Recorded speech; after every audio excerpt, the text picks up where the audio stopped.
It might be April where you are, and you're expecting nice weather, but it's 20 degrees. So, you might be somewhere where it's too hot. So, you might have sore legs, sore back, sore shoulder. So, the struggle is real. It never gets any easier. You gotta get harder. I was out yesterday, getting after it. Had one of the best runs I've had in a long time. No one cares what you did yesterday. It only matters what you're doing today. Those who take me literally, so I'm a cheerleader for those who want to be better, not for those who want to stay the same. Stay hard. I was haunted. So we all have these voices in our head. We like to not listen to them. The one that comforts us and keeps us nice and warm and cuddly and gives us cookies and milk at nighttime, we like that voice. That voice is the one we want to always hear, which is why people don't like to listen to me a lot. Some people do, some people don't. The only thing that changes you is being real. So basically, I had to have the courage to go back in it because nothing was getting done. I kept on going to that nice, cuddly voice in my head saying, you know what? You don't need to do this. That's too much work, man. You've earned this. You deserve this.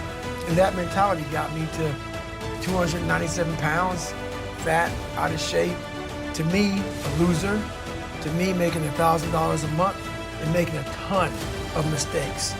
Because mistakes happen on the easy side of life. You take the easy road, the easy path, there's a lot of mistakes over there. The hard journey, you don't make too many mistakes over here because it's too hard. You don't want to repeat it. So it's challenging. When I was in the military, I went to this school.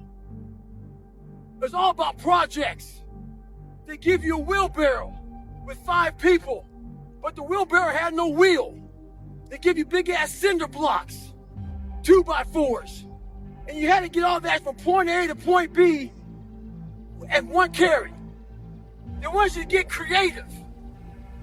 When I was born with all kind of heart issues, lung issues, bone issues.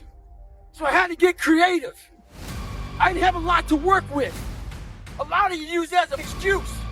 You don't have a lot to work with. So you want to die all preserved. Make sure you die being used up. Find out what you have and get maximum potential out of that. Stay hard. A few weeks ago, I was in the gym working out, and this NBA player walks in with his trainer. I could tell by the exercise they were doing, he was used to doing just 12 reps. Because when the trainer said, let's do 15 today, he got a little attitude.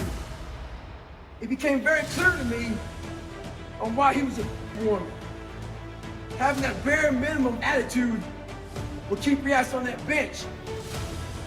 If you heard what kind of he was being in that moment, he wouldn't have said it. It motivated me though. It was locked in my brain, it's still there now, on how he sounded. It kept me in the gym another 2 hours. The thing about it is this, it's not just the 3 reps that he failed to recognize. It's what happens in those 3 reps that make you better. Never do the bare minimum. Stay hard. Honestly, I'm blessed enough to have survived the life I live and to come out the other side with a bunch of knowledge. So hopefully I can help people that believe that they're much less than what they truly are. Help them find greatness in themselves. And greatness isn't running 200 miles at a time or doing 4,000 push-ups or being a SEAL. Greatness is whatever the hell you dreamed of in your own mind. You gotta first see it. You gotta first create this vision in your mind.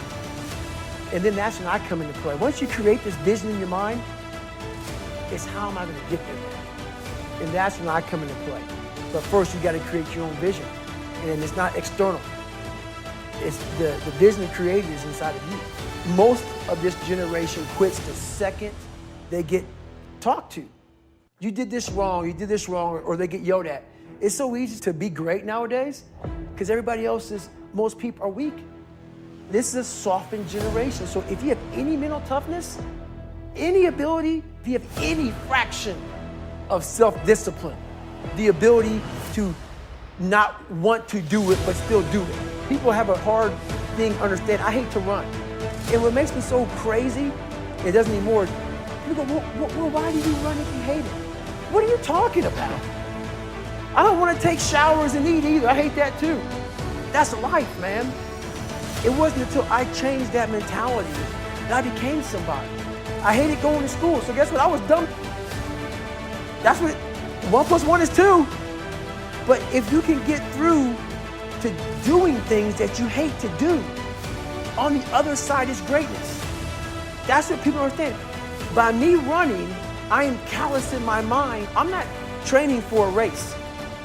I'm training for life. I'm training for the time when I get that 2 o'clock in the morning call that my mom is dead or something happens tragic in life. I don't fall apart.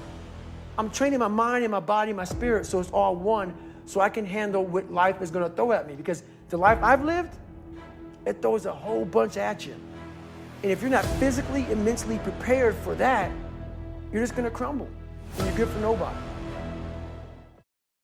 So me and my cousin, we were coming home from this party. My grandmother told us not to go to the party. Come home at a certain time. We didn't come home at a certain time. And we were like miles and miles out in Brazil, Indiana. And she said, well, no one's picking you up, so you're gonna walk home.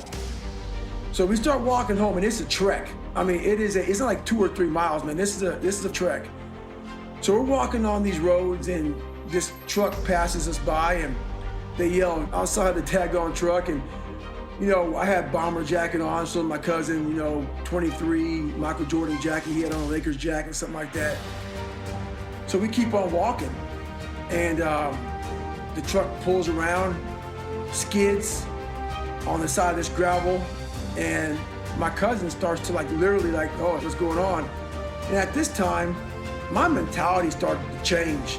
So I went from this very scared, afraid kid to where my mentality started to change. I started to becoming a very different person mentally. And the guys got out of the car, and this one kid put a gun right to my forehead while my cousin was creeping across the street trying to get away. And I just stood there and looked at it. And they talked some shit. And I thought for sure he was gonna kill me, and I didn't really give a crap. And he got in the car and took off after that. So I pretty much never saw them again.